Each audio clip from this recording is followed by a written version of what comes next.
Hola, buenas tardes, buenos días a todas y a todos. Bienvenidas y bienvenidos a una nueva jornada abierta PRAI, en esta ocasión para tratar la propuesta titulada Salvaguardar la libertad de expresión y el acceso a la información, directrices UNESCO para un enfoque de múltiples partes interesadas en el contexto de la regulación de las plataformas digitales.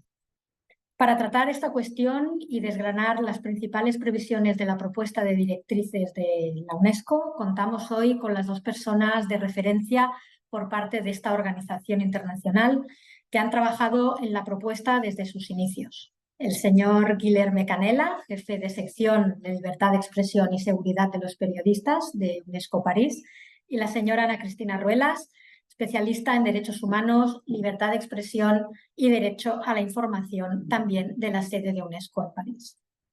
A lo largo de su exposición nos hablarán, entre otros, de los objetivos y alcances que pretende la UNESCO con la propuesta de directrices, de las características a tener en cuenta en un proceso regulatorio sobre plataformas digitales, los 5 principios clave que deberían cumplir las plataformas digitales y, para finalizar, por un lado, la propuesta UNESCO de creación de una red de redes de reguladores y, como último punto de su exposición, cuáles serían los próximos pasos en relación con la implementación de la propuesta de directrices. Una vez terminada la exposición de los colegas de la UNESCO, abriremos una fase de debate en la cual participarán, en primer lugar, algunos de los líderes y miembros de los diferentes grupos de trabajo de la PRAI, que realizarán preguntas sobre el ámbito de trabajo de su respectivo grupo en relación con la propuesta de directrices. Para nuestra audiencia externa, por favor, les rogaría que si quisieran trasladar alguna pregunta al señor Guilherme Canella y o a la señora Ana Cristina Ruelas, lo hicieran, por favor, por escrito a través del chat. Lo tienen debajo de la pantalla en preguntas y respuestas. Trasladaré sus preguntas en el tiempo dedicado al debate. Muchas gracias. Finalmente, un aspecto logístico, comentarles que estamos grabando la sesión para luego compartirla en la página web de la PRAI y redes sociales de la plataforma. Una vez hechas estas breves consideraciones y antes de iniciar el panel propiamente dicho, el presidente de la PRAI y del Consell de l'Audiovisual de Catalunya, el señor Xevi Xirgu, dará la bienvenida a la jornada abierta. Adelante, cuando guste, presidente. Hola, buenos días a todos desde Barcelona. Por supuesto, también buenas tardes pues, a quienes estén siguiendo esta jornada abierta desde Europa. Como ustedes saben, la plataforma de reguladores del sector audiovisual de Iberoamérica, la PRAI, comparte con la UNESCO esta voluntad y el compromiso de garantizar la protección y la promoción de los derechos humanos y la libertad de expresión, en especial, claro, en el ámbito de los medios de comunicación y de las plataformas de compartición de contenidos audiovisuales. Y he dicho, como ustedes saben, porque no es ninguna novedad, de hecho. La PRAI, como plataforma iberoamericana y muchos de sus miembros en particular, han estado siempre presentes en las consultas de la UNESCO para la elaboración de este documento que tiene un nombre un poco largo, que es el Salvaguardar la libertad de expresión y el acceso a la información, directrices para un enfoque de múltiples partes interesadas en el contexto de la regulación de las plataformas digitales. Para abreviar, para que nos entendamos, nos vamos a referir a él como las directrices, ¿no? Asimismo, en la Conferencia Mundial por una Internet de Confianza, que se celebró en París los pasados días 21 y 23 de 21 a 23 de febrero, ahí la PRAI ya fue representada por su secretaria ejecutiva, por nuestra compañera que ha hablado antes, Mónica Durán, compañera del Consell Audiovisual de Cataluña. En este contexto, pues la UNESCO y la PRAI comparten evidentemente el objetivo de apoyar y facilitar la creación de una comunidad de múltiples partes interesadas en consultar, contextualizar y poner en práctica estas directrices, con el objetivo pues, de convertirse en un instrumento, ojalá si fuera de alcance mundial. En consonancia con estos objetivos, pues desde la PRAI consideramos muy relevante la realización de jornadas abiertas como esta, que permiten profundizar en el conocimiento y en la divulgación de estas directrices, ¿no? Para tratar estas cuestiones, no quisiera repetirme, pero lo ha comentado antes Mónica Durán, contamos con un panel que considero privilegiado, con la participación.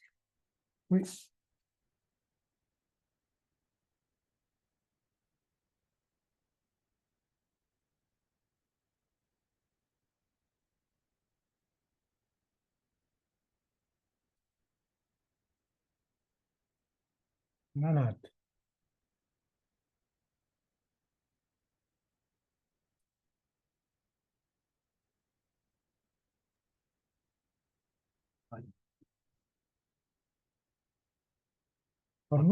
Porto ni entrar una altra vegada, si pot, sí.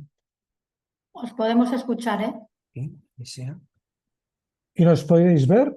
Sí, es ver y Bueno, escuchar. vale, pues yo no os veo ni os escucho y bueno, pues disculpas por la interrupción porque a mí se me ha ido vuestra imagen de la pantalla. Decía antes, repetir lo que os ha contado Mónica Durán, que contamos con este panel de privilegio que es por orden de intervención del señor Guillermo Canela Souza Godoy, jefe de la sección Libertad de Expresión y Seguridad de los Periodistas de la UNESCO en París, y con la señora Ana Cristina Ruelas Serna, que es especialista en derechos humanos, libertad de expresión y derecho a la información de la UNESCO en París. Justamente con Ana Cristina Ruelas Serna, la PRAI coincidió hace tan solo 4 días en un encuentro que sobre este mismo tema tuvo lugar en Tirana, en Albania, en el marco de la Asamblea Anual de la Plataforma de Reguladores Mediterráneos. Y es, claro, no puede ser de otra manera, un ejemplo del compromiso de todos los miembros de la PRAI y del Consell de l'Audiovisual de Cataluña en particular. Las exposiciones de los representantes de la UNESCO que vienen a continuación, sin duda, van a ser ilustrativas y espero que abran una rueda de intervenciones fructífera y enriquecedora y un debate posterior. Muchas gracias. Disculpas otra vez por este pequeño lapsus. Gracias y buena sesión. Muchas gracias, señor presidente, por sus palabras de bienvenida y empezamos ahora sí con las intervenciones del señor Guillermo Canela y de la señora Ana Cristina Ruelas de la oficina de UNESCO en París. Adelante, Guillermo, y seguidamente Ana Cristina, cuando quieran. Muchas gracias. Gracias, muy buenos días a los que nos escuchan desde América Latina y buenas tardes a los que están en Europa. Siempre un placer poder compartir con estos espacios de PRAI. Yo veo en la lista de los que siguen este evento muchos amigos y amigas desde mis épocas de consejero regional para estos temas de la UNESCO en América Latina y el Caribe, donde siempre tuve el privilegio de trabajar de la mano con la PRAI en otras cuestiones importantes para las discusiones regulatorias del audiovisual y del pluralismo de los medios, así que es un privilegio y un gusto poder volver a estar en esta conversación ahora con, como decía Mónica y el señor Chevy, con un otro sombrero que estoy como responsable global por los temas de libertad de expresión de la UNESCO. Entonces, nuestra idea en este punto inicial de la conversación es ofrecerles un pantallazo de cómo viene el desarrollo casi finalizado de este documento que la UNESCO está consultando desde septiembre del año pasado, de 2022, aunque por supuesto es un documento que tiene como elementos clave discusiones que la UNESCO viene llevando sobre estas mismas temáticas desde su fundación hace más de 7 décadas, ¿no? Quiero enmarcar mucho este punto porque cuando decimos que estamos consultando una cosa hace un año, parece que eso surgió hace un año y no es así, ¿no? Es una discusión que viene que tiene como orígenes elementos que la UNESCO viene desarrollando desde su fundación, ya que es la agencia de Naciones Unidas encargada de discutir estos temas desde su creación. Así que quizás, Ana, seguimos con la presentación.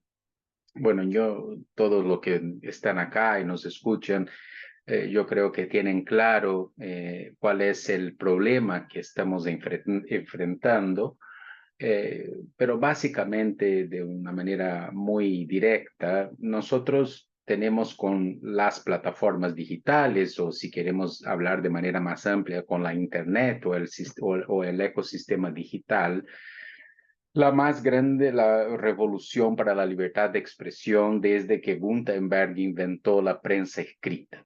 Y esta gran revolución es una revolución positiva. Y yo sé por ejemplo, muchos de los órganos reguladores de la PRAI trabajan cerca con la cuestión de los derechos, por ejemplo, de la niñez y de la adolescencia, Y si uno toma, por ejemplo, la libertad de expresión de este grupo en particular, aunque el derecho a la libertad de expresión de niños, niñas y adolescentes esté ya plasmado en el artículo 19 de la Declaración Universal de los Derechos Humanos, que dice todos los individuos tienen derecho a la libertad de expresión, no hace ninguna referencia que son solo los mayores de 18 años o individuos que tengan ciertas características. El cierto es que solo con el desarrollo de la Internet, este grupo, niños y niñas y adolescentes, de hecho están pudiendo ejercer su libertad de expresión sin la mediación del mundo adulto. Y eso en principio es una revolución positiva, es un incremento, un valor añadido a este derecho. Ahora, también es cierto que esta revolución positiva para la libertad de expresión de todos y todas vino con una serie de problemas, lo que los economistas llaman de externalidades negativas, ¿no?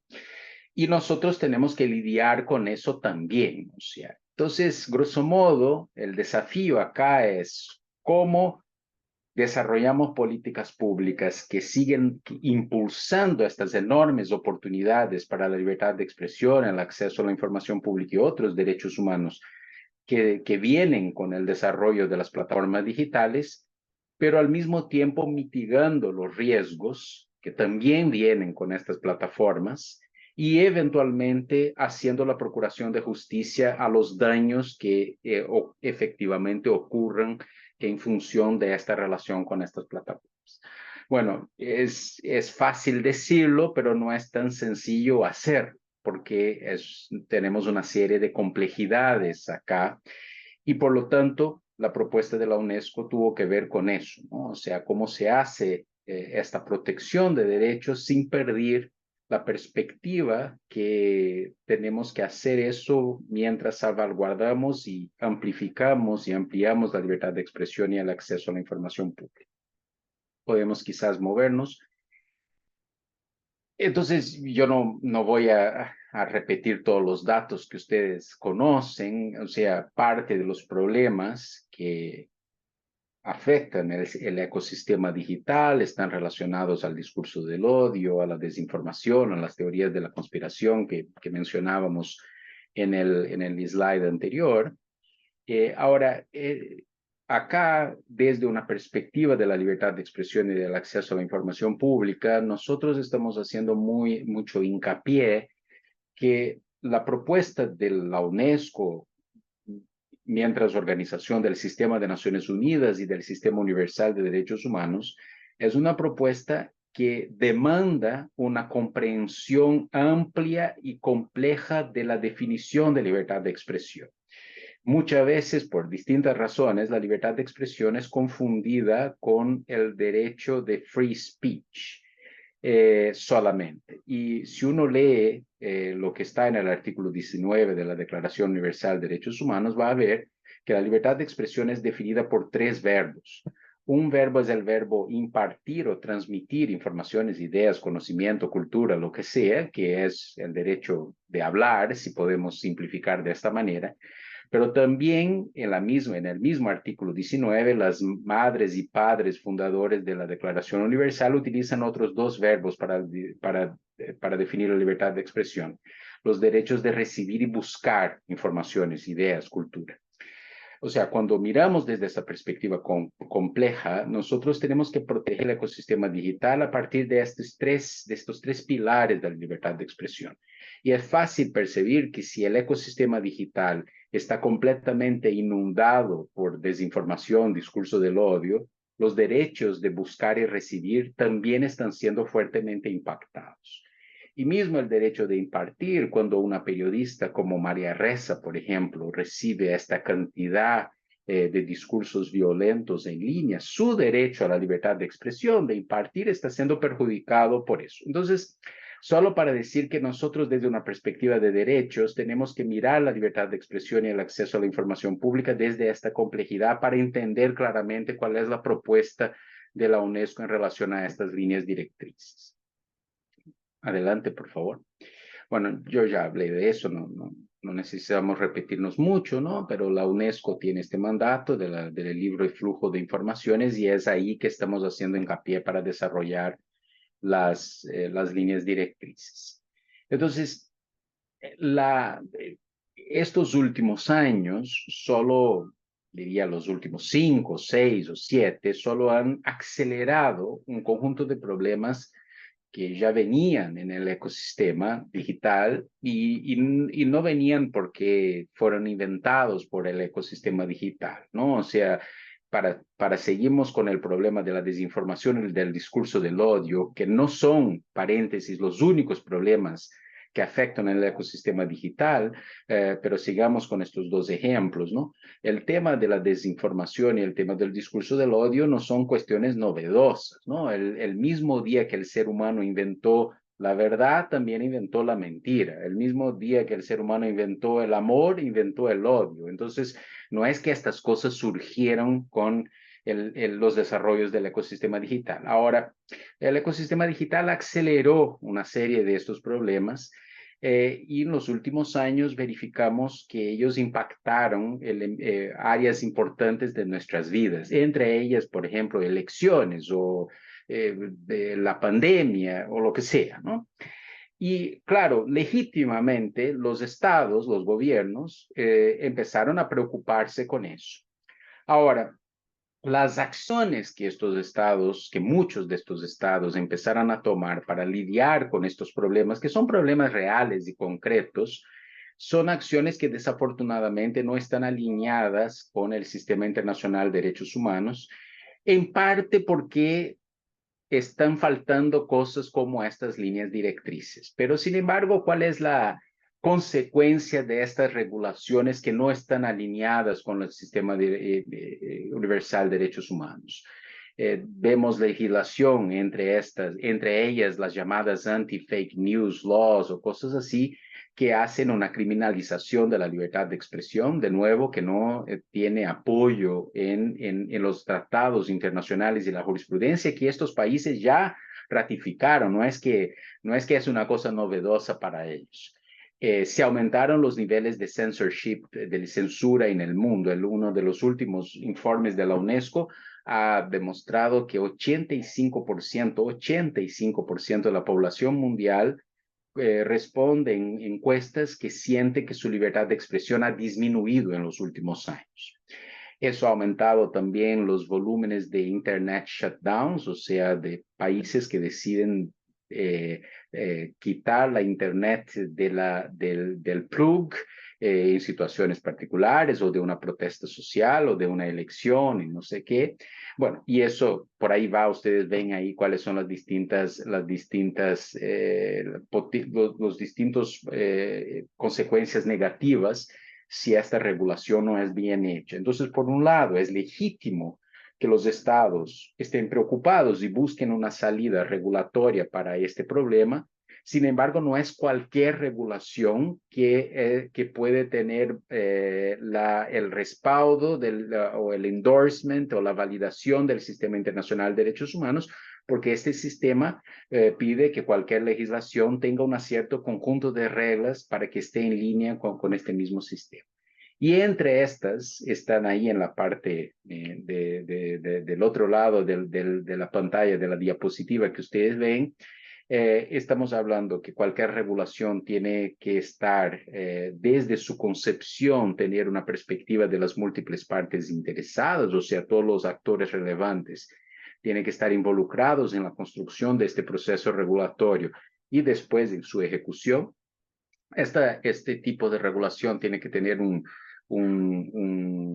propósito legítimo, un objetivo legítimo, y para el sistema universal este objetivo legítimo es que esté alineado con el artículo 19 de la Declaración Universal y con los artículos 19 y 20 del Pacto de Derechos Civiles y Políticos, con lo cual tiene que ver con tener una perspectiva de derechos humanos.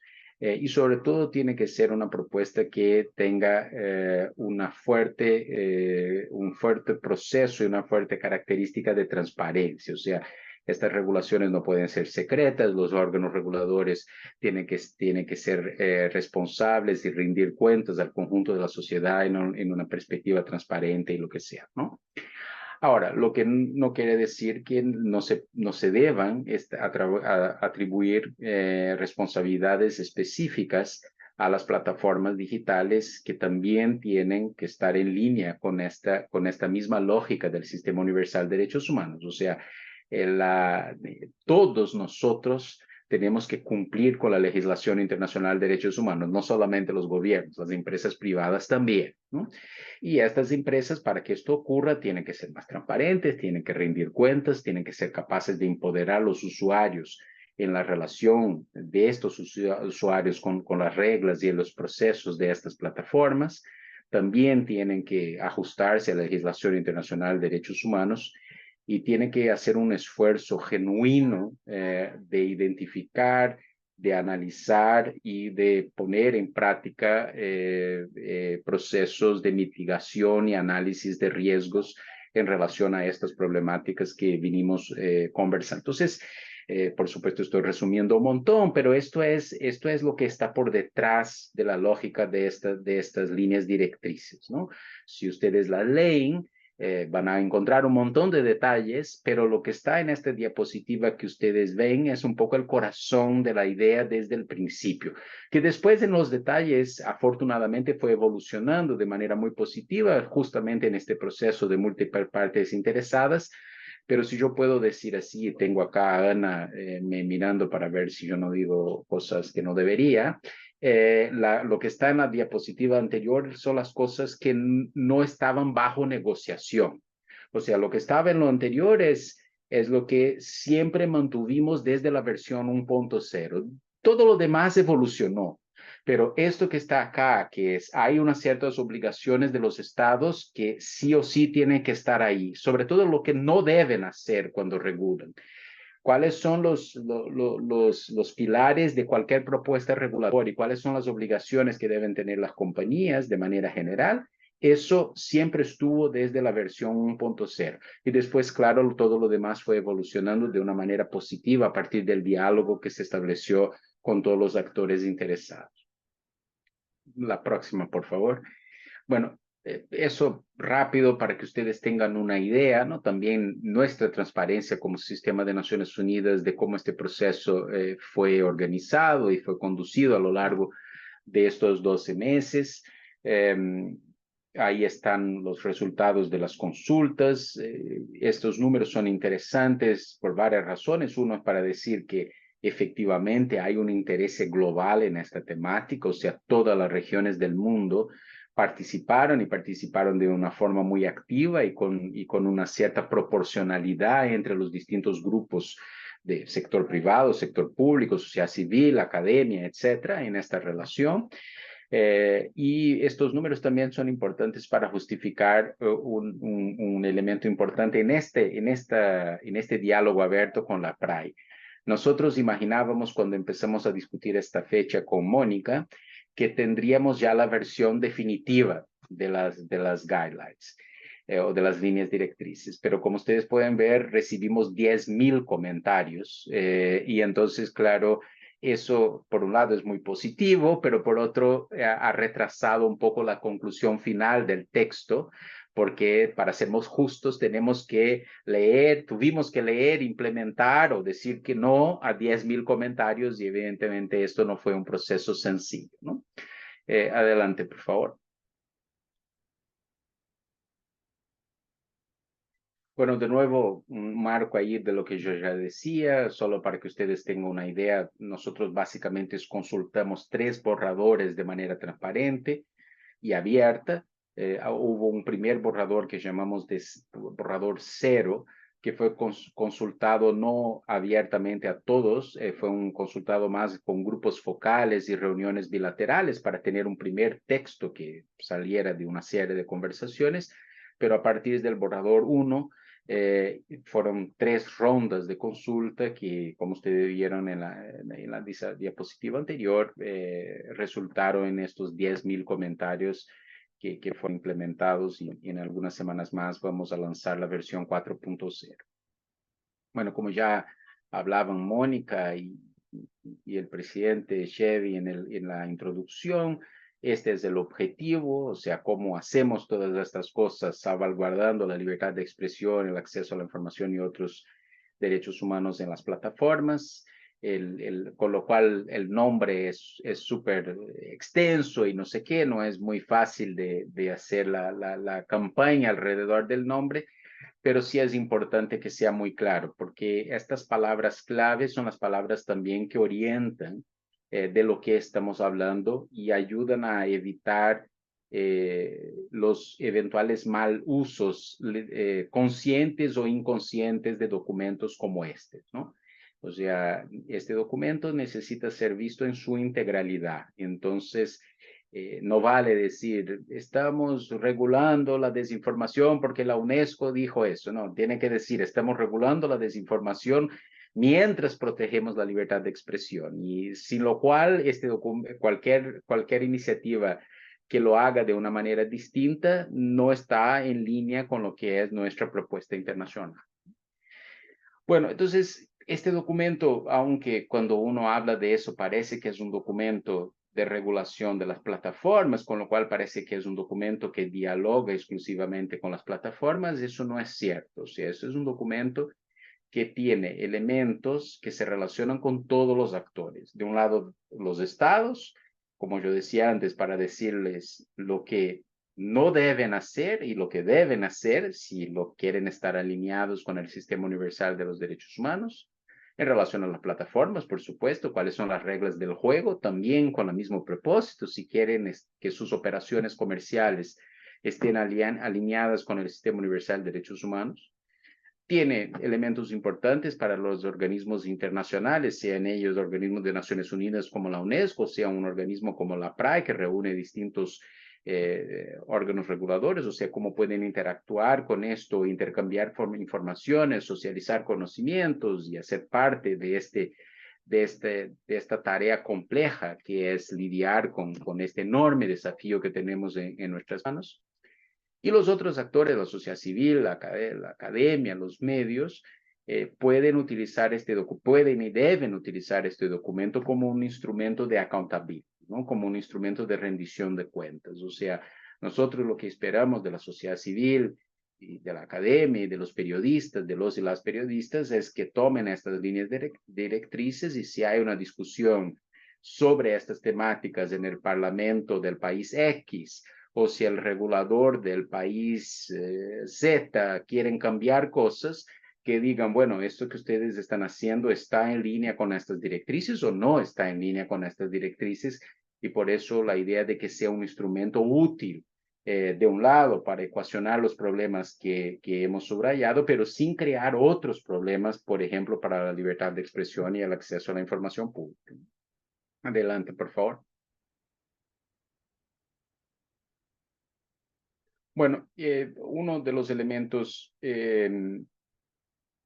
que hemos hecho mucho hincapié, para ser claros, también es algo que está en el corazón de la nueva legislación europea, como seguramente los reguladores que también comparten el paraguas del DSA lo sabrán decir acá, es esta idea del análisis de riesgo, ¿no? Del análisis de riesgo ex ante, o sea, cuando estas compañías empiezan a desarrollar nuevos productos o procesos o sistemas, pero también análisis de riesgo en relación a los productos que ya existen en situaciones particulares. Entonces, ¿cuál es la análisis de riesgo que hacen estas compañías, por ejemplo, sobre las elecciones argentinas que van a tener lugar ahora en unos días más, ¿no? O sea, cuáles son los impactos que los productos de estas plataformas pueden tener en una situación concreta como esta, o cuál es la análisis de riesgo que hacen sobre la tragedia humanitaria que hubo con el sismo en Marruecos o con lo que pasó en Libia. O sea, nosotros necesitamos entender si estas compañías tienen claro que en situaciones como estas es importante que ellas sepan decir cuáles son los riesgos que la mala utilización de sus servicios pueden generar para los derechos humanos, en el caso de una elección, para el derecho humano de los ciudadanos de poder participar de elecciones libres y justas, en el caso de un desastre natural, que la gente sea capaz de tener informaciones que son esenciales para salvar vidas en una situación como esta, y por ahí va, ¿no? Entonces, o cuando pasan cosas con grupos en particular, con grupos que están en situaciones de vulnerabilidad, etc. Entonces ahí esta cuestión está en el corazón porque los reguladores para que tomen decisiones, pero también la sociedad civil para que haga el accountability o lo que sea, necesitan comprender cuál es el análisis de riesgo que estas compañías hacen o no hacen, y ahí es un problema en relación a estas situaciones muy concretas, ¿no? Adelante, por favor. Bueno, entonces, en este proceso, si ustedes miran las primeras versiones del documento, van a ver que el documento hablaba muy exclusivamente de regulación y van a ver que un cambio importante en la versión 4.0 es que el documento habla de governance. Si miran con cuidado el texto, van a ver que no hay un cambio esencial en relación a lo que estaba propuesto, pero en los comentarios nos dijeron algo muy interesante. Dijeron, mira, ustedes están haciendo correctamente observaciones sobre cómo debe ser el sistema de la regulación estatutaria, o sea, la regulación que viene de los estados, que es aprobada por un parlamento, etcétera. Pero ustedes también están diciendo cómo un órgano autorregulador también tiene que se comportar, tiene que ser transparente, tiene que ser, o cómo es la relación cuando hay corregulación, cuando ciertas cosas vienen del Estado y ciertas cosas vienen de las compañías. Y eso no es solo regulación, eso es mucho más amplio, porque es un sistema de gobernanza que distintos actores tienen distintos roles dentro de este sistema. Y eso nos pareció correcto, o sea, que nosotros estábamos en el título hablando de gobernanza, de regulación, perdón, en las versiones anteriores, cuando en el texto hablábamos de muchas otras cosas que no eran solo regulación estatutaria. Entonces decidimos hacer un cambio para que estuviera más homogéneo, estuviera más coherente lo que estamos diciendo en el cuerpo del texto vis-a-vis el título general de cómo abordamos eso. Pero básicamente la propuesta es una propuesta sistémica, o sea, no se puede imaginar que en un problema complejo como este solamente una parte del rompecabezas va a funcionar. Sí hay cuestiones que demandarán regulación estatutaria, sí hay cuestiones que demandarán, que son más eficientes, son hechas con una inversión en autorregulación y con el propio compromiso de las empresas en cosas como multilingualismo, en la moderación de contenidos, lo que sea. Sí hay cosas que van a tener que ser los dobles roles de la empresa y de los estados conjuntos, pero también los otros stakeholders, la sociedad civil, etcétera, como decíamos, tienen un papel importante acá. Entonces, por eso nos pareció que era más justo y más pertinente hablar de un sistema de gobernanza que solamente regulación. La próxima, por favor. Bueno, ya hablamos mucho de eso, o sea, pero es importante hacer hincapié en algunas cosas de estos sistemas, ¿no? La primera cosa es que estamos hablando de procesos que tienen que ser transparentes y etcétera, y no de piezas particulares de contenido. O sea, lo que estas líneas directrices no están mirando a un tweet, a un post de Instagram, a una búsqueda de Google o lo que sea, a un video de YouTube. Por cierto, hay cosas como estas que pueden ser problemáticas, pero tendrán que pasar por un debido proceso legal, eventualmente por una decisión judicial, etc. Estas líneas directrices están mirando procesos y el sistema de gobernanza debe estar focalizado en procesos más que en piezas específicas de contenido. Después es importante que haya un sistema de pesos y contrapesos en el seno del sistema de gobernanza, también con el objetivo último de proteger los derechos humanos y la libertad de expresión. Estamos hablando que estos sistemas tienen que ser abiertos, transparentes y con las múltiples partes interesadas, pero con una especial atención a los grupos de situación de vulnerabilidad. Es importante reconocer que este tema es un tema complejo, con lo cual requiere conocimientos diversos para avanzar y profundizar este sistema de gobernanza. Y después que acá, como también pasaba con el broadcasting, uno de los grandes objetivos tiene que ser el objetivo de diversidad y pluralismo. Después claro, hay detalles sobre el elemento de qué debe ser un órgano regulador independiente y todo eso, bueno, ustedes ya saben, ¿no? Cómo viene ahí la parte más institucional de eso.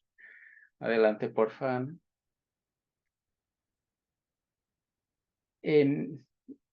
Hay hay una serie de cosas que están relacionadas, claro, al empoderamiento de los individuos, ¿no? Entonces, el texto va mucho en eso, ¿no? O sea, cómo este sistema de gobernanza tiene que mirar a empoderar a los usuarios, a empoderar la diversidad cultural, a proteger la población más vulnerable y marginalizada, y etcétera. Entonces, en algunos puntos van a ver que el texto sí es hasta un poco repetitivo, pero tomamos la decisión de ser repetitivo para hacer hincapié en cada momento que es de eso que se trata, ¿no? De proteger a los derechos de estos actores que interactúan con el ecosistema digital.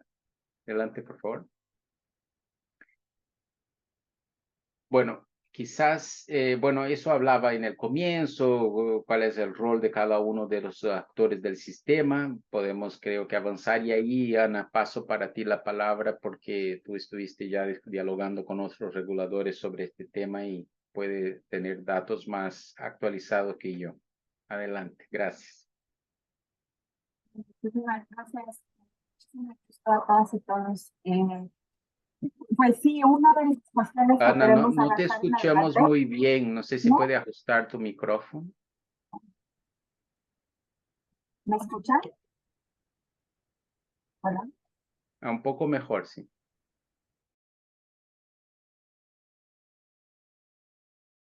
Ahora está mute, Ana. Hola, ¿me escuchan bien? Ok, perfecto. Bueno, sí, muchas gracias a todos y todas. La verdad es que es un honor estar trabajando con Mónica y con Natalia en este proceso de aprender. Ana, perdona, es que se oye como hueco. Se oye un sonido. Hicimos pruebas y parece que no. Cuando tú acercas el micrófono de tu boca mejora, pero cuando lo alejas, ¿Me escuchan así? ¿Está mejor? Ok, perfecto. Mejor sin el micrófono. Sí, bueno, les estaba diciendo que ha sido un trabajo muy bonito el acercarnos con la PRAI y aprender juntas y juntos de cómo queremos generar esta creación en un espacio global común de muchas partes interesadas. Aquí estoy refiriéndome a lo que dijo en un inicio la red de reguladores cuando hicieron esta declaratoria que fue firmada en el marco de la conferencia por un Internet confiable en febrero de este año. Y la tarea que nos dejaron de pensar en este espacio. Y lo que nosotros estamos proponiendo es la oportunidad de aprender reconociendo que la mayoría de ustedes, como reguladoras y reguladores, se enfrentan todos los días al cómo, ¿no? A la pregunta de cómo bajamos esta regulación y estas directrices a la vida real y a los casos a los que nos enfrentamos todos los días. Entonces, para nosotros, uno de los primeros objetivos de crear una red de reguladores es tener la oportunidad de aprender de ustedes y de saber cómo es que podemos llevar a la práctica la implementación y a la progresación estas directrices. ¿Qué significa realmente y en la vida real realmente generar un balance entre la libertad de expresión y combatir el discurso de odio o la desinformación en nuestros contextos? Entonces, la idea de generar una red es aumentar la comprensión global de lo que significa una reflexión política de derechos humanos, mejorar las prácticas, porque también sabemos que muchos de ustedes ya están implementando ciertas prácticas que pueden ser llevadas a otras regiones, pero que también pueden ser implementadas a nivel global, y para mejorar las capacidades regulatorias. También reconocemos que muchas veces, y esto es algo que discutíamos ahora estando en Albania con otros grupos de reguladores, es que muchas veces la mejor forma para atender esto, y Guillermo ya lo mencionaba, a veces es a través de la censura, pero también existen otros mecanismos. Digo mejor forma en el sentido negativo, cuando tenemos miedo, reaccionamos al miedo de la desinformación y del discurso de odio a través de la remoción de contenidos, a través de la criminalización, etc. Pero hemos reconocido también ahí que hay muchas formas positivas para responder a estos fenómenos y que tienen que ver con los programas de alfabetización mediática internacional, que tienen que ver con hacer realmente transparentes a las plataformas, a través de mecanismos de análisis de riesgos y de evaluación de los impactos de los derechos humanos, decisiones que llevan a cabo, no solamente en el proceso de moderación y curación de contenidos, sino también en el proceso de diseño de los productos que están viendo en el mercado. Ana, perdona, es que se entrecorta. A lo mejor cogiendo el micrófono, es que a veces se oye muy bien y después se oye. ¿Me escuchan bien? Ok. Entonces, otra de las cuestiones que creo que nos gustaría hacer como parte de la red es observar y asesorar el proceso de desarrollo de políticas. Como decía Guillermo, nosotros por un lado miramos al pensar en estos múltiples sectores, a los reguladores, pero también pensamos en los tomadores de decisiones dentro de las políticas públicas y pensamos en otros actores que participan en el proceso de gobernanza de las plataformas digitales que nos parece importante también acercar para poder observar y asesorar. Y lo que nos gustaría también es escucharlos y escucharlos con los procesos generales de la ONU que tienen que ver con la gobernanza. Ustedes son quienes bajan el estándar a la realidad y quienes están todos los días lidiando con estos temas. Nosotros proponemos un fondo, y ese fondo tiene que ver con discutir y elaborar en conjunto un plan de trabajo con una serie de indicadores que nos permitan mirar y monitorear el avance de las directrices a nivel local, regional y global. Organizar una serie de diálogos compartidos para analizar estas prácticas, estas buenas prácticas a las que me he referido. Desarrollar un conjunto de herramientas y estándares internacionales que desde la UNESCO podamos desarrollar para llevar a cabo, para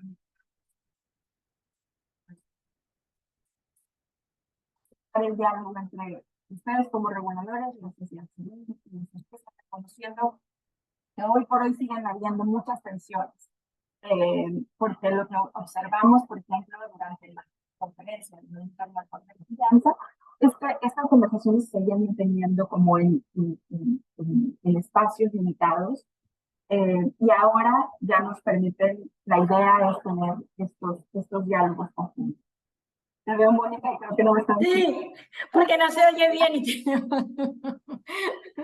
Es que no se oye bien, no sé. Hay como una especie de retorno, es como un sonido ondulante que se oye a veces un trozo del discurso y después cuando estamos atentos y atentas no se oye. Entonces volvemos otra vez o sea, ¿sabes? Es como, no sé si es el micrófono o que tiene los altavoces a tope y hay retorno o, bueno, no sé. Bueno, pero lo bueno es que ya terminé. Bueno, nos hemos quedado con la incógnita, por eso vamos a... No, pero y finalmente, bueno, lo que queremos, como les decía, era que participen en estos procesos. Y bueno, le voy a dar la palabra a Guillermo porque él tiene un buen micrófono, y yo voy a tratar de ver si esto se soluciona en este último momento. Muchísimas gracias. Gracias, Ana. Mónica, quizás si yo puedo, solo porque realmente hubo un problema ahí con el sonido de Ana. O sea, todo lo que ella dijo estaba escrito en la diapositiva, pero si puedo hacer un resumen de 30 segundos, claro, sí. Creo que ayuda, ¿no? La primera cosa es que luego, después de la conferencia, de hecho, del mismo día que terminó la conferencia de febrero, las presidencias de las distintas plataformas de reguladores semejantes a la PRAI, incluyendo la PRAI, pero las plataformas de África, de Europa, del Mediterráneo, etcétera, publicaron una carta, una declaración, primero saludando al proceso de una discusión global sobre esta temática, pero segundo, solicitando a la UNESCO que pudiera ser una especie de facilitadora de una red de redes.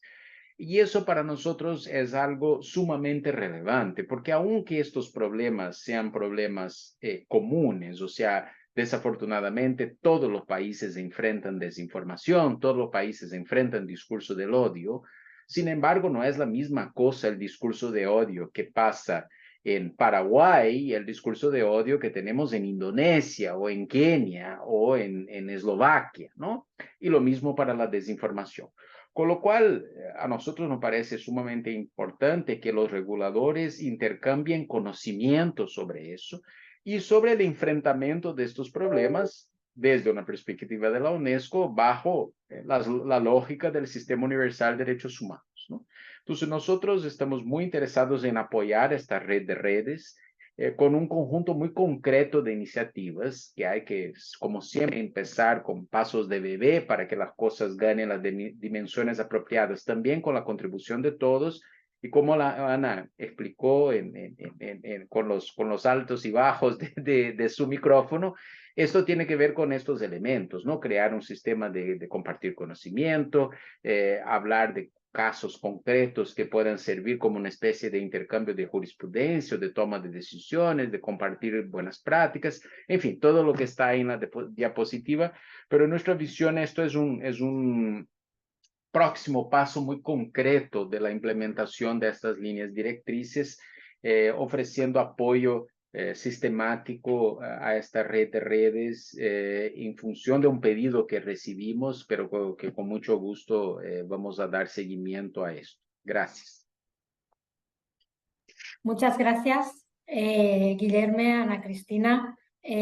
Son cosas del directo, yo diría, este sonido ondulante, pero en la diapositiva estaba escrito lo que Ana Cristina quería trasladarnos y gracias también por tu apoyo, Guillerme. Desde la presidencia y la Secretaría Ejecutiva de la PRAI y creo que por parte de todas las personas que están conectadas, que son 74 personas, que estamos muy contentas y contentos de la relevancia de esta jornada abierta, seguro que tomamos muy buena nota de vuestras interesantes explicaciones y bueno, esperamos que desde la PRAI podamos aportar nuestra experiencia en esta futura red de redes que comentabais. Y aquí estamos para lo que necesitéis. Sin más dilación, abrimos el espacio al debate. Como les comenté al inicio de la jornada abierta, en primer lugar daremos paso a las y los líderes y miembros de algunos de los grupos de trabajo de la PRAI para que puedan intervenir. Y seguidamente, si el tiempo lo permitiera, trasladaría las preguntas que ustedes, la audiencia, hayan podido enviar por medio del chat. Primeramente, me gustaría dar la palabra a la señora Rocío Ruiz, consejera del Consejo Audiovisual de Andalucía. Hablaremos un poquito, Guillerme, Ana Cristina, sobre el tema de AMI, de alfabetización mediática. Y la señora Ruiz pues os trasladaría alguna inquietud, consulta, pregunta por parte del grupo de trabajo PRAI de AMI. Adelante, Rocío, cuando quieras.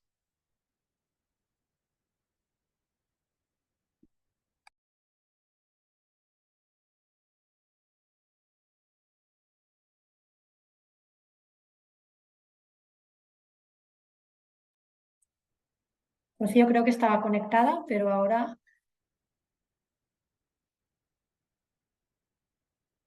Bueno, mientras se conecta Rocío, pasamos a el grupo de trabajo de niñez y adolescencia. Mariela sí que está conectada. Entonces, Mariela os trasladaría la pregunta del grupo de trabajo que ellos lideran. Adelante, Mariela.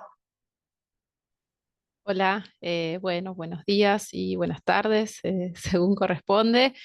Bueno, un placer participar y que se esté realizando esta jornada abierta. Realmente son temas fundamentales que surgen en cada reunión del grupo de trabajo y que venimos debatiendo.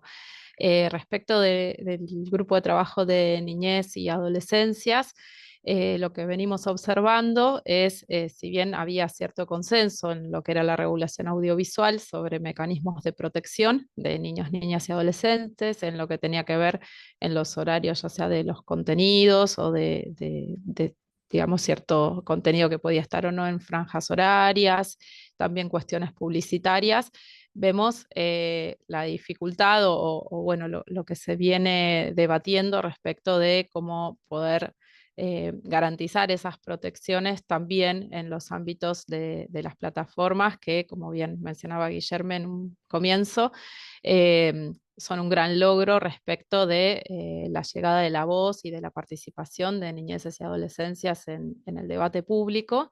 pero al mismo tiempo genera estos riesgos en la exposición a muchos temas. Así que en concreto hay 2 ejemplos que queríamos traer, que han surgido mucho en los debates del grupo de trabajo. Uno de ellos es lo que tiene que ver con las apuestas online, por ejemplo, de las que participan muchos niños, niñas y adolescentes y que generan también adicciones. O sea, es una problemática que estamos viendo en muchísimos países y que es realmente grave y que tiene obviamente un enfoque desde, digamos, multidimensional.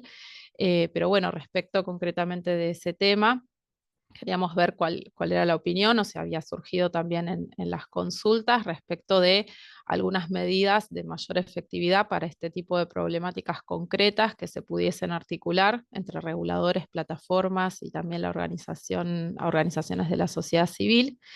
Y una segunda temática o problemática que también queríamos traer el día de hoy tiene que ver con algunas regulaciones específicas que han avanzado, por ejemplo, la ley Olimpia en México y una ley similar, digamos, que está muy cerca de aprobarse en la Argentina, que también tiene que ver con la difusión de imágenes de contenido sexual sin consentimiento que afecta de manera muy marcada a las mujeres. Respecto de la protección de las mujeres en esa circulación de imágenes que afecta muchísimo también a las adolescencias, por eso lo mencionábamos. Se está avanzando en este tipo de regulaciones que incluyen medidas cautelares donde a través de la justicia para eliminar ese tipo de contenidos que generan violencia sobre muchas mujeres y afectan su vida de también adolescentes.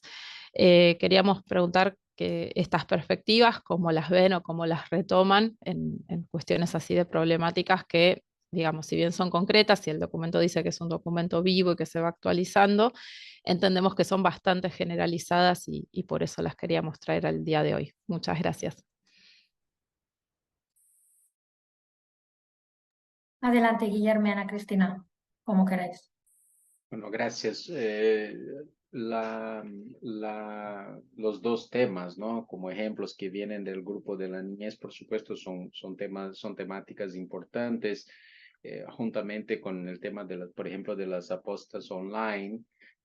Hay todo un tema de los games, ¿no? Y cómo se relacionan con estas plataformas.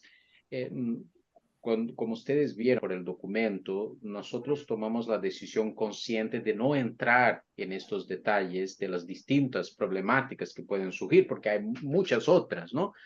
Lo que sí esperamos es que al hacer hincapié en el sistema de gobernanza y las características de este sistema de gobernanza, que estos pedidos por transparencia, por análisis de riesgo, por el alineamiento con una posición basada en derechos humanos, sirvan a los reguladores y antes de los reguladores a los legisladores que tomen las decisiones de políticas públicas y de legislación adecuadas a lidiar con estos problemas particulares, pero siguiendo la lógica del sistema de gobernanza que nosotros estamos proponiendo en estas líneas directrices. Entonces, si la pregunta es si el documento aborda estas 2 temáticas en particular, la respuesta es no, aunque en el caso específico de la violación de derechos de niños, niñas y adolescentes en relación a la Convención de 89, claro que la Convención de 89 ya protegía desde siempre la imagen de niños, niñas y adolescentes, ¿no? O sea, la cuestión es cómo se aplica esto en un universo que es tan complejo en términos de los volúmenes de contenidos que están ahí. Pero el documento es muy fuerte en relación a la protección de los derechos de la niñez. Sin embargo, sin entrar en los detalles, ¿no? de temáticas específicas. Y lo que estamos diciendo es que nosotros realmente creemos que si se aplican a estas cuestiones específicas los elementos de análisis de riesgo, los procesos de moderación de contenido y de curaduría de contenido que están presentes ahí, eso generará impactos positivos en estas otras agendas también, incluyendo la cuestión de nuevo de la protección de la libertad de expresión y la libertad de prensa. Muchas de estas legislaciones, yo me acuerdo cuando yo estaba en América Latina, hubo otros países que intentaron hacer legislaciones sobre estas temáticas que de hecho no están alineadas con los derechos humanos, que es lo que se llama de revenge porn, etc. Pero como estas legislaciones fueron mal hechas, ellas tenían impactos negativos en el periodismo, por ejemplo. Entonces, el periodismo estaba haciendo la divulgación de hechos que son relevantes y de interés público, y hay un político que era justo quien estaba involucrado con estas imágenes y no sé qué, iban a la justicia para atacar al periodista y no atacar el proceso de liberación de imágenes, etc. Entonces, nuestra recomendación, de nuevo, en línea con lo que estamos proponiendo en las directrices es, si bien es necesario regular cosas como revenge porn, es necesario hacerlas sin generar efectos colaterales negativos a otros elementos importantes como la idea de un periodismo independiente o el acceso a la información pública, etc. Yo no conozco los detalles de estas legislaciones específicas que Mariela ha subrayado, por lo tanto no puedo decir cosas sobre ellas, pero sí yo me acuerdo que cuando estaba en América Latina como consejero regional, habían legislaciones como estas que tenían buenas intenciones, pero no pasaban el test del alineamiento con los estándares internacionales de libertad de expresión y derechos humanos. Gracias. Muchas gracias, Guillermo. Ahora sí, veo a Rocío conectada. Rocío Ruiz, consejera del Consejo del Audiovisual de Andalucía, por favor, adelante con tu pregunta a Guillermo y Ana Cristina sobre alfabetización mediática informacional. Muchas gracias.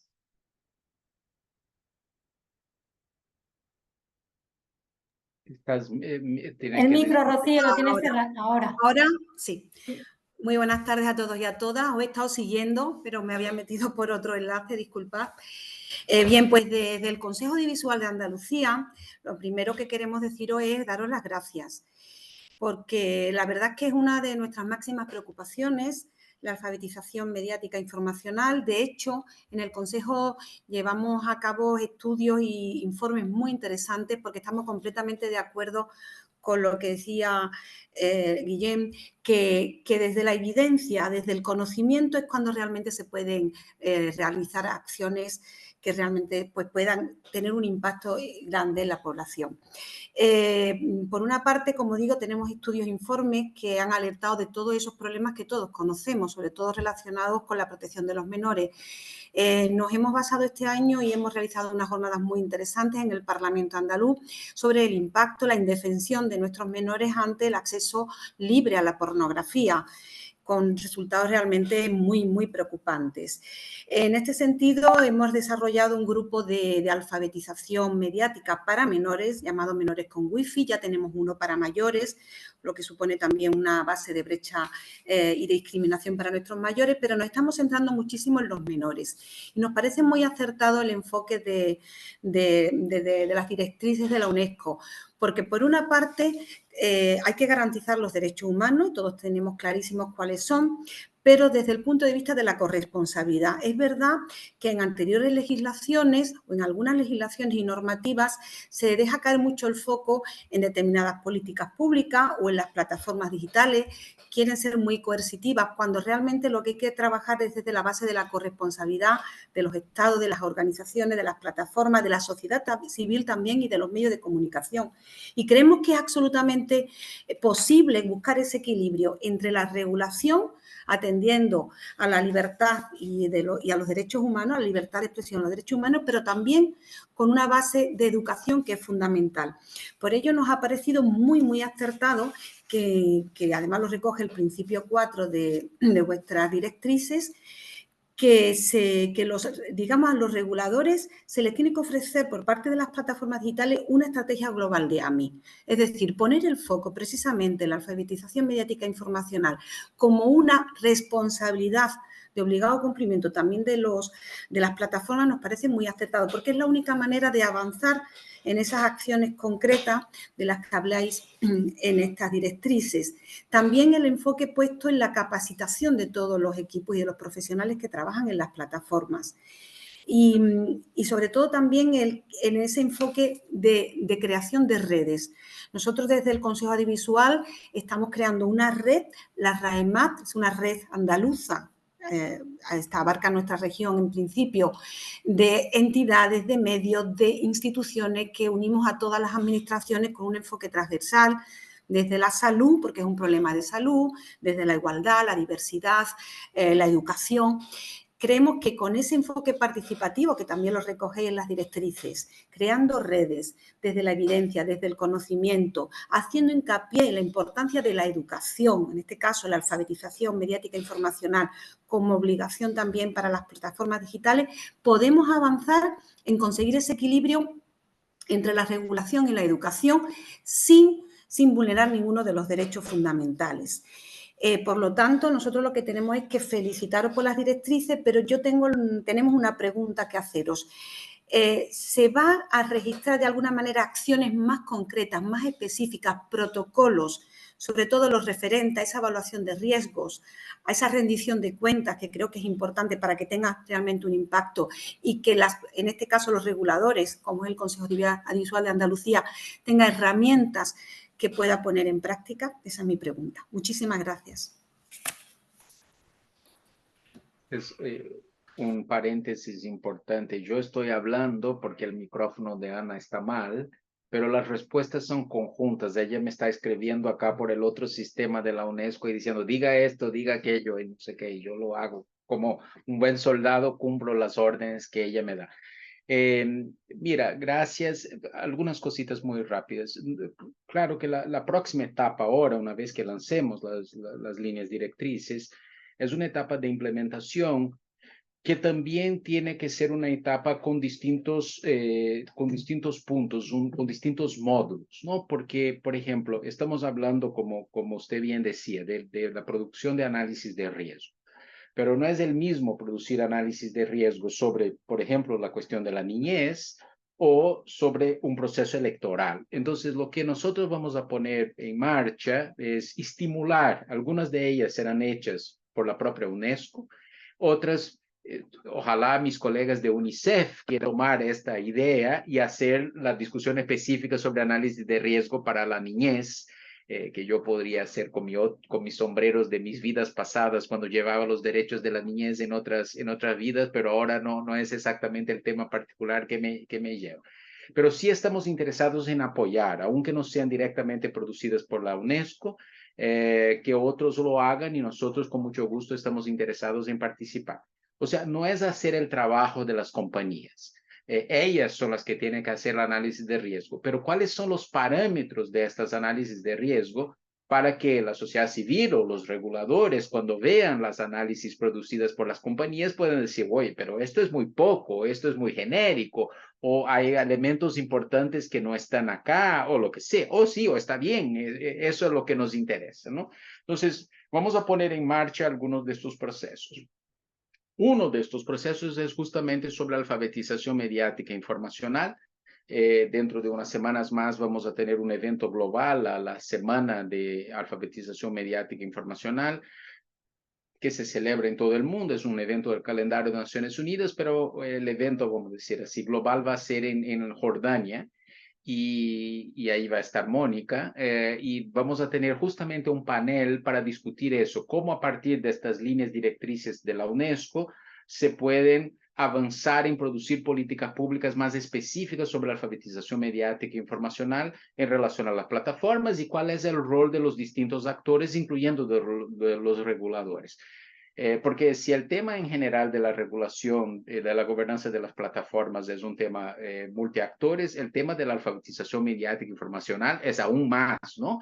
Porque ahí necesitamos involucrar el sistema educativo, necesitamos involucrar a las familias, necesitamos involucrar las iglesias, en todos los actores tiene un rol.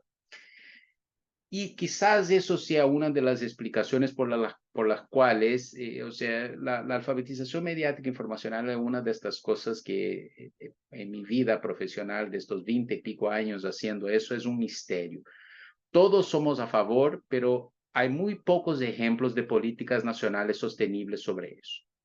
Y eso es triste, ¿no? Porque es una de estas pocas cosas que no hay nadie que es en contra. Todo lo demás son cosas tensas, unos son a favor, pero la alfabetización mediática informacional no. Uno pregunta a cualquiera, es a favor, pero no es que tengamos ejemplos de políticas públicas sostenibles, nacionales y etcétera. Hay buenas actividades, pero no sostiene que sean solo actividades. O sea, uno toma una red como la red brasileña, por ejemplo, de escuelas, tiene 53 millones de alumnos en la red. O sea, ¿cómo hacemos alfabetización informática, mediática, informacional para toda esta gente? Y no un proyectito para 20 niños, que es lo que en general aparece por ahí, ¿no? Y acá, de nuevo, es lo que vamos a necesitar que cada uno asuma, incluyendo los reguladores. O sea, ¿cuál es el rol de los reguladores en términos de alfabetización? ¿Qué deben demandar de las empresas? Pero tampoco queremos que las empresas sean el punto de educación de la gente, ¿no? O sea, ¿qué es el rol de ellas cuando la educación al fin del día es un deber del Estado? Entonces, es un tema interesante que se puede avanzar mucho, pero hay que mirar con cuidado cuáles son las responsabilidades de cada uno de los actores en eso y cuál es la inversión que cada uno de los actores tiene que hacer en estas políticas públicas con el cuidado de que el sistema sea un sistema en que también haya un equilibrio entre lo que se espera de cada uno de los actores, porque muchas veces escucho esta cosa de que, bueno, si se hace la educación mediática informacional, los problemas estarán resueltos. Pero hay que tener mucho cuidado de no poner sobre los hombros de las familias toda la responsabilidad sobre el problema de la desinformación, cuando del otro lado están o empresas de $1 trillón que tienen todos sus intereses comerciales, o gobiernos que quieren censurar o que quieren desinformar por eso, por aquello, por aquello. Entonces, hay que tener cuidado, pero seguramente hay necesidad de ser mucho más concreto en cuando decimos qué quiere decir eso de alfabetización mediática e informacional. Muchas gracias tanto por la pregunta como por la respuesta. Ahora sería el turno de la líder del grupo de trabajo PRAI de género, la señora Ana Jimeno. Ana es consejera del Consell de l'Audiovisual de la Comunitat Valenciana y bueno, está trabajando los temas, impulsando los temas de género desde el grupo de trabajo. Adelante, Ana, cuando quieras. Hola, buenos días y buenas tardes, según para quienes. Muchas gracias por el trabajo. Creo que es evidente que las directrices que han elaborado son un documento, un trabajo imprescindible que es muy necesario cada día más.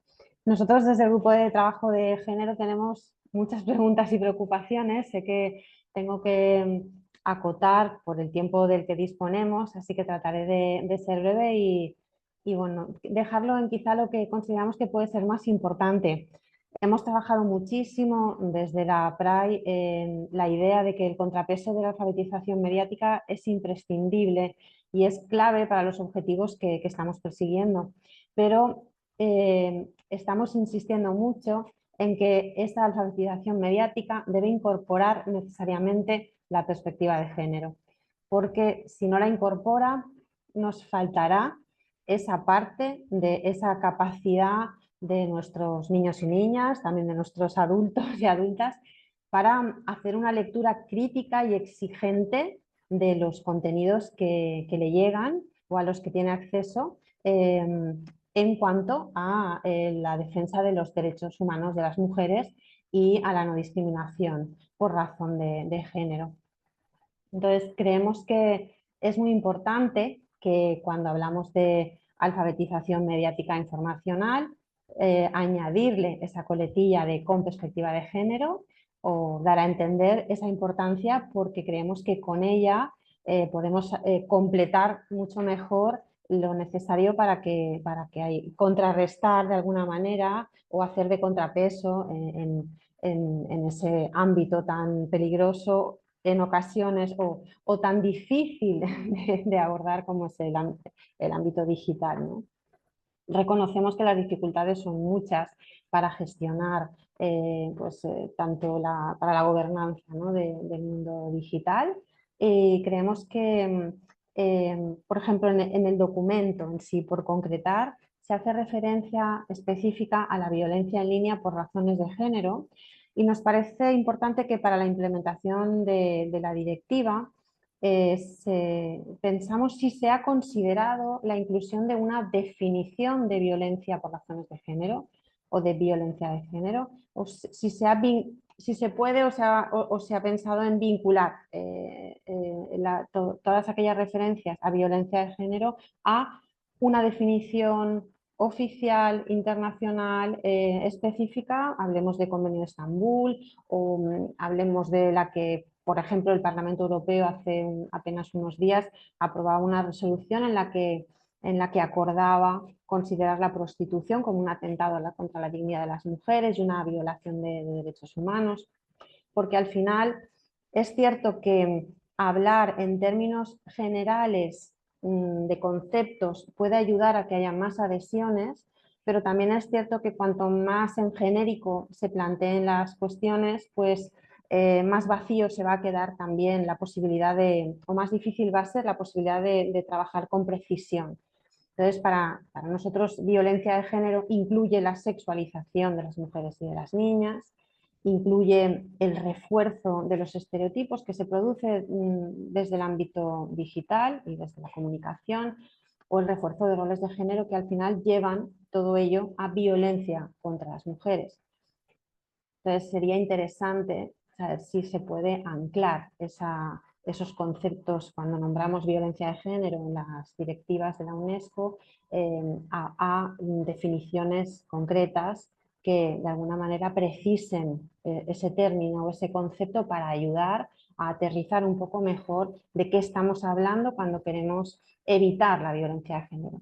Evitemos la sexualización también, la sobresexualización de mujeres y niñas.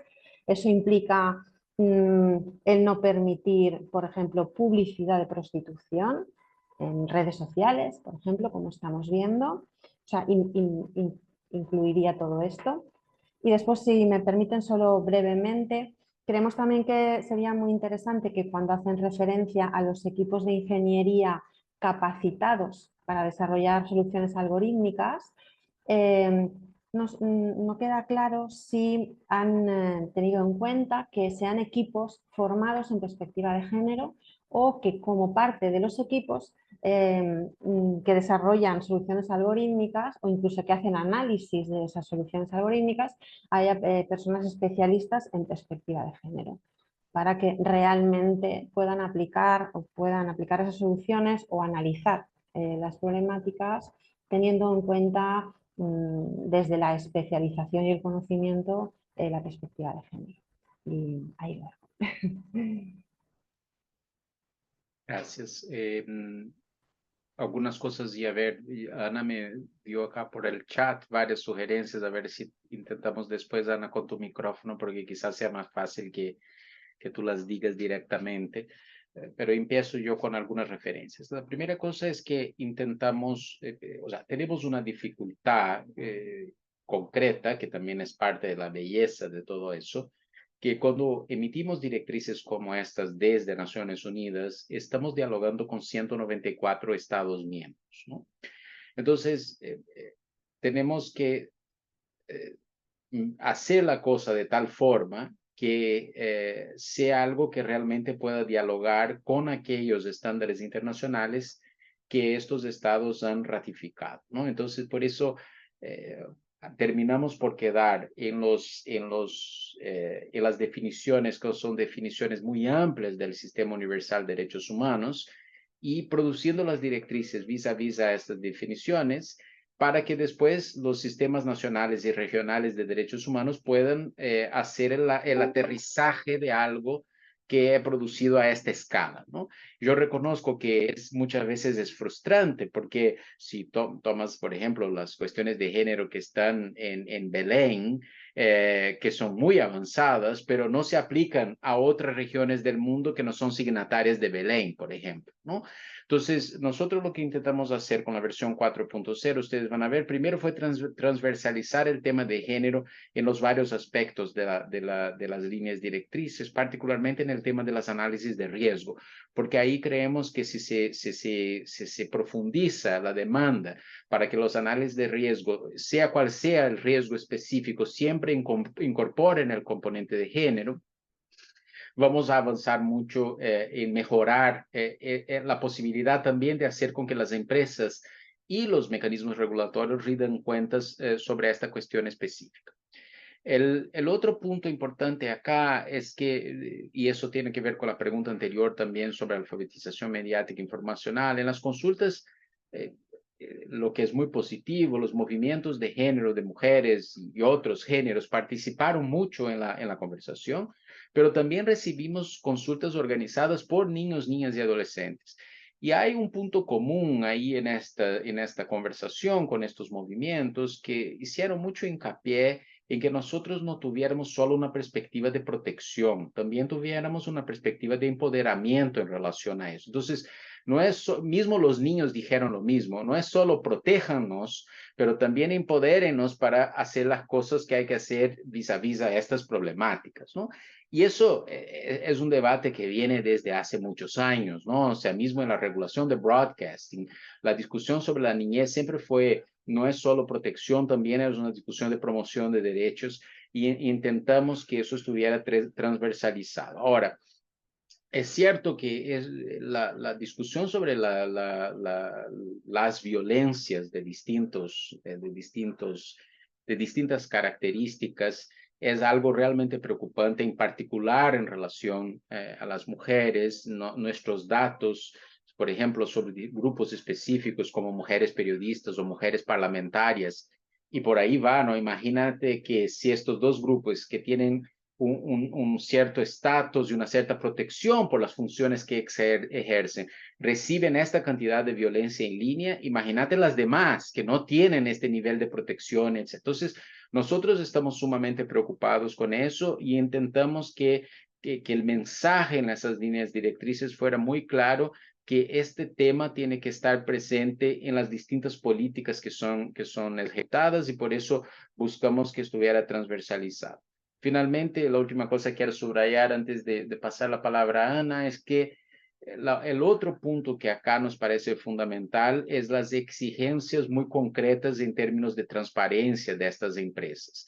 Y ahí viene con su punto sobre, por ejemplo, la diversidad de los grupos de ingenieros, etc. O sea, estas empresas no pueden ser solo transparentes en lo que ellas llaman de informes de transparencia que dicen cuántos pedidos vinieron del gobierno para que bajen un contenido. Tienen que ser transparentes también sobre eso, si sus equipos son diversos, incluyendo desde la perspectiva de género, pero no solo de eso, la de perspectiva lingüística, por ejemplo. O sea, es inaceptable, como reveló una de las whistleblowers de estas compañías, que 87% de la inversión de moderación de contenido de una de estas compañías era hecha en inglés. O sea, ¿cómo puede ser si tienen 4.000 millones de usuarios de todas partes del mundo, que gasten 87% de lo que hacen para moderación de contenidos en una sola lengua, ¿no? Entonces, los reguladores van a tener que ser muy detallados en relación a lo que quieren en relación a la transparencia de estas compañías, incluyendo esto, ¿no? O sea, ¿qué hacen en términos de género? O sea, si los equipos son diversos, ¿cuál es la inversión que están haciendo en términos de análisis de riesgo que se relaciona a la violencia basada en género? Y ahí, eventualmente, claro, con nuestro apoyo, pero nosotros no podemos hacer eso en líneas directrices globales que se adapten a los sistemas regionales de derechos humanos, que en el caso, por ejemplo, del sistema interamericano, tiene cosas muy avanzadas en relación, por ejemplo, a los derechos de las mujeres, pero también en el sistema europeo, y por ahí va, ¿no? Que ahí van a tener elementos más específicos. Ana, no sé si quieres añadir a eso.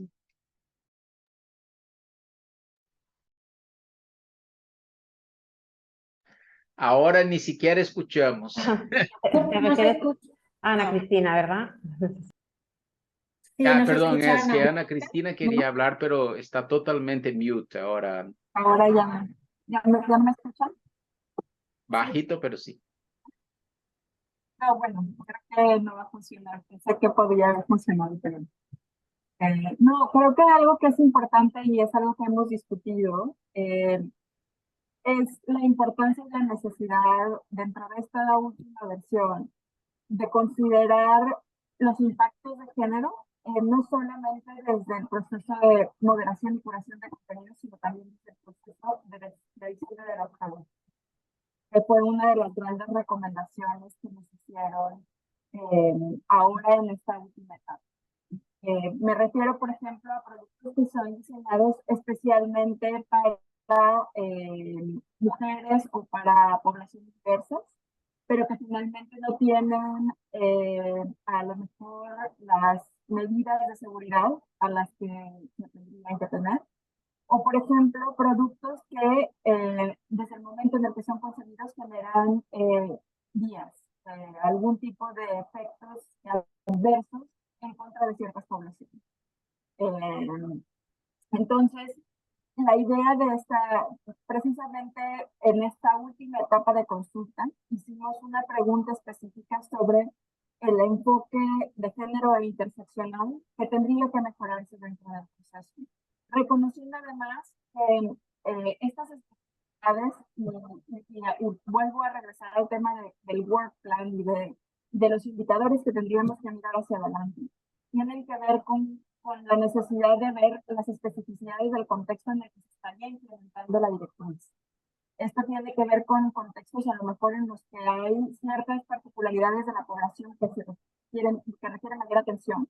Y por eso tendríamos que, en conjunto, tratar de definir aquellos indicadores o aquellos elementos que tendríamos que mirar específicamente para efectos de ver un éxito o algo positivo dentro de la implementación de las directrices.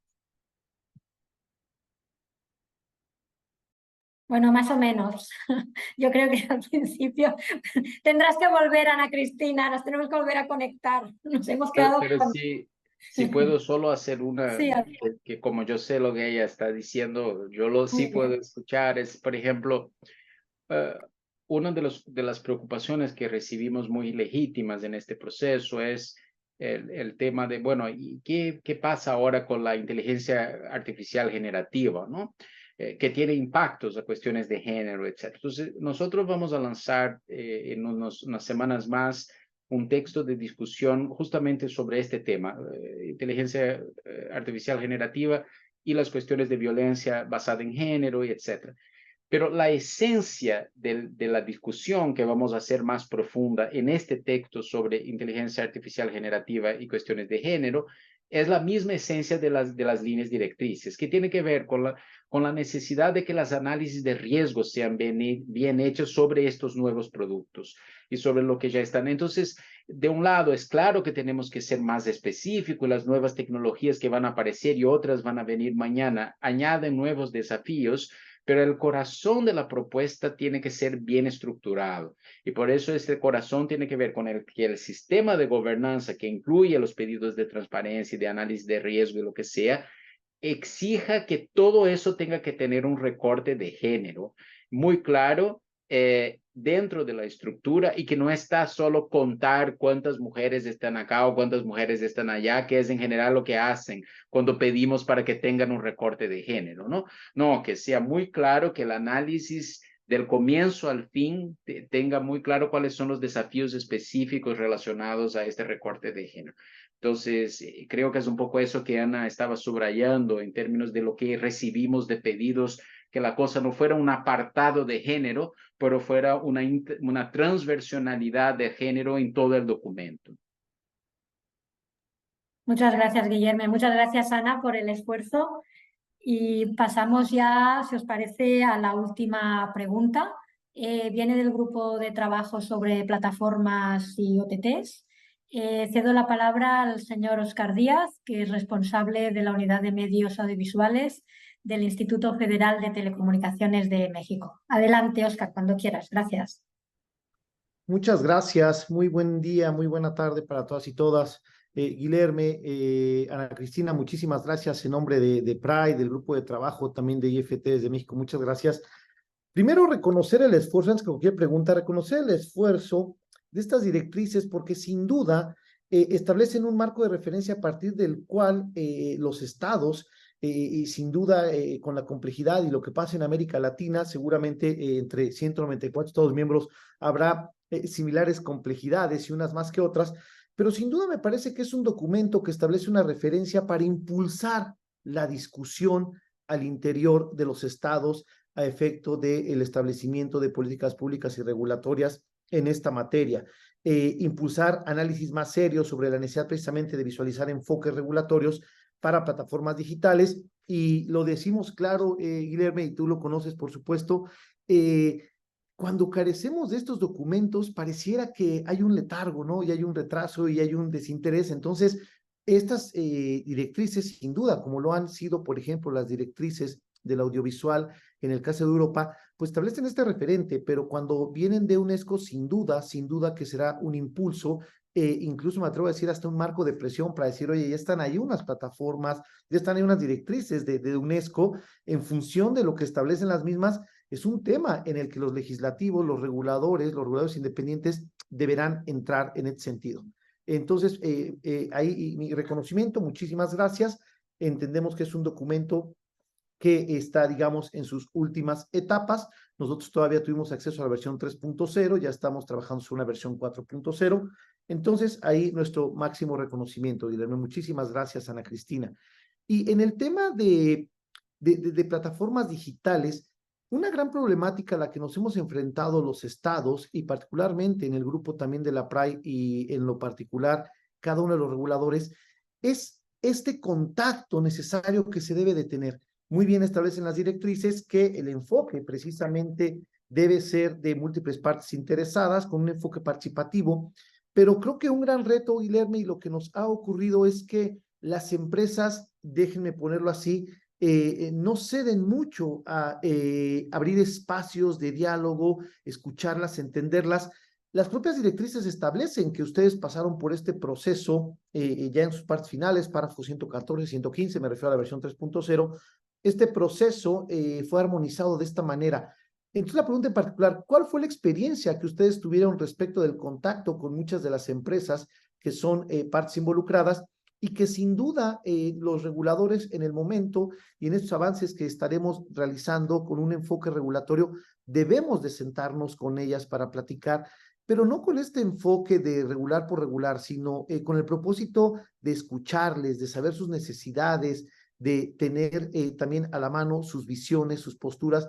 Me parece absolutamente atinado justamente el establecer este mecanismo de enfoques múltiples para cualquier proceso regulatorio que se pretenda realizar. ¿Cómo le fue a la UNESCO con eso? Y si nosotros, ya entrando en proceso en lo particular, sería una pregunta derivada, ¿cómo podríamos tener el apoyo de UNESCO para generar estos contactos y estos tan necesarios enlaces? Gracias, Guilherme. Gracias, Ana Cristina. Gracias.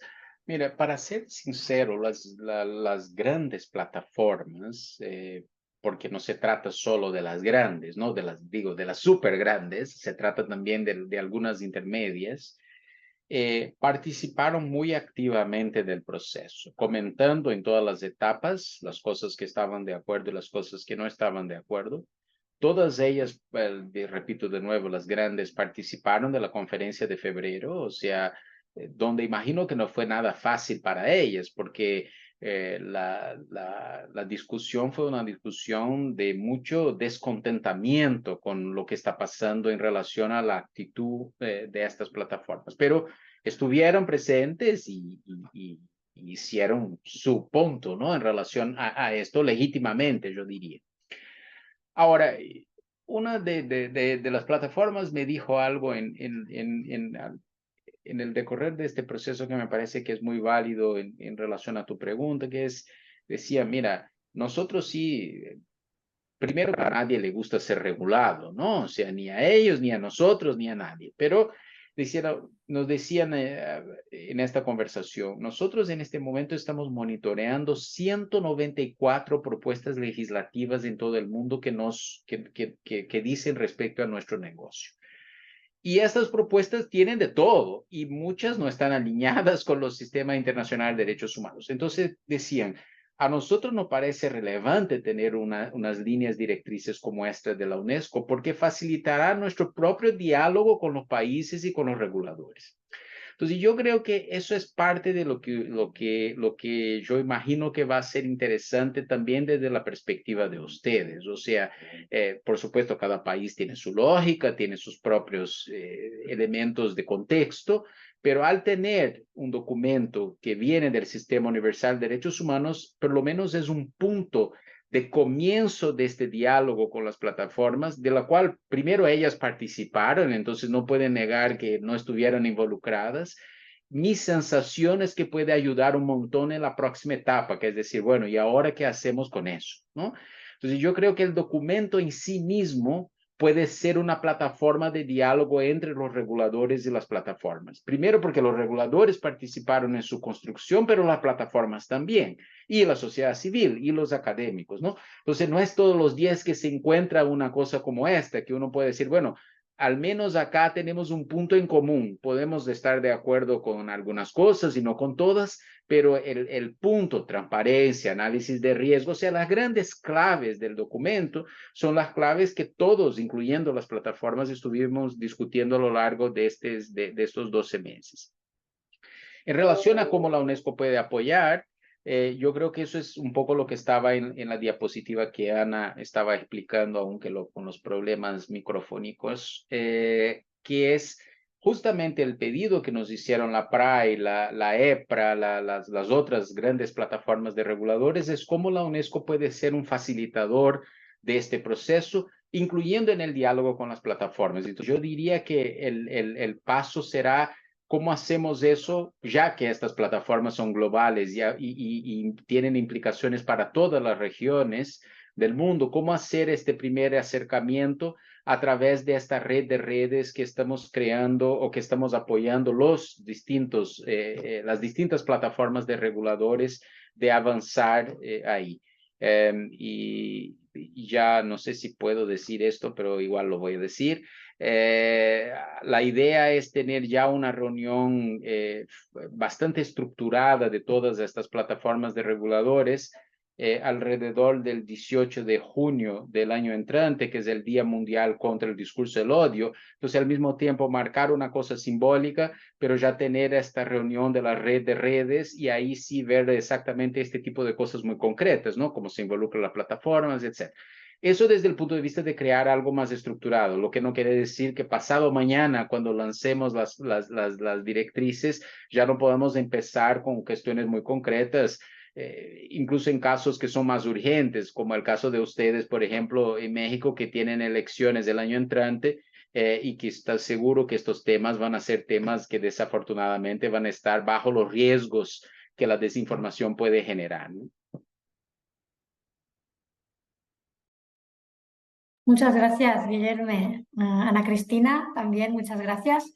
Si no hay ninguna pregunta más, o si tienen alguna pregunta y se les ocurre la pregunta, digamos, en días posteriores a la jornada abierta, por favor, háganmela llegar, porque ya vamos un poquito, hemos pasado 5 minutos del tiempo previsto. Guillermo, Ana Cristina, no sé si queréis decir dejar un último input. Si no, cerraríamos la jornada, como queráis. ¿Queréis hacer algún último llamado, input, conclusión?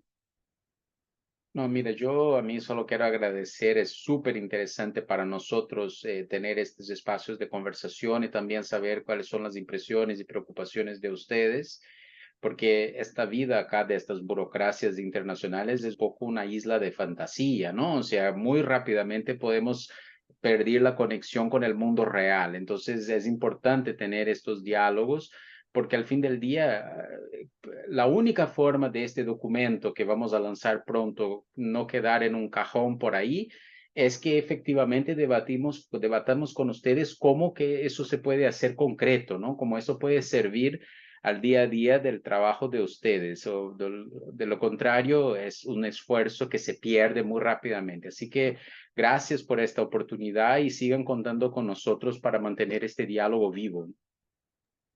Muchas gracias, señor Guillermo Canela, responsable global de libertad de expresión y seguridad de los periodistas de la UNESCO París, y a la señora Ana Cristina Ruelas, especialista en derechos humanos, libertad de expresión y derecho a la información, así como a todas las personas que han intervenido durante el espacio de debate y también, como siempre, a todas las personas que se han conectado durante la jornada. A lo largo de la jornada de hoy hemos constatado una vez más, como comentaban nuestros colegas de la UNESCO y también nuestros colegas de la PRAI, la importancia de salvaguardar la libertad de expresión y el acceso a la información, así como los derechos humanos en general, especialmente en el contexto de las plataformas digitales. Entendemos desde la PRAI que la complejidad y la transversalidad del alcance de esta salvaguarda y garantía de acceso demuestra la necesidad de mantener, como comentaba ahora mismo Guillermo, diálogos constantes y regulares sobre los servicios audiovisuales y especialmente el ámbito digital en la región iberoamericana. Y de bien seguro que desde la PRAI y sus diferentes grupos de trabajo vamos a continuar promoviendo y consolidando con actores de relevancia y referencia internacional como la UNESCO. Esperamos que la jornada de abierta de PRAI de hoy haya podido ser de interés y les emplazamos a una próxima jornada abierta que de bien seguro esperamos que también puedan encontrar interesante. Muchas gracias por todo y hasta la próxima.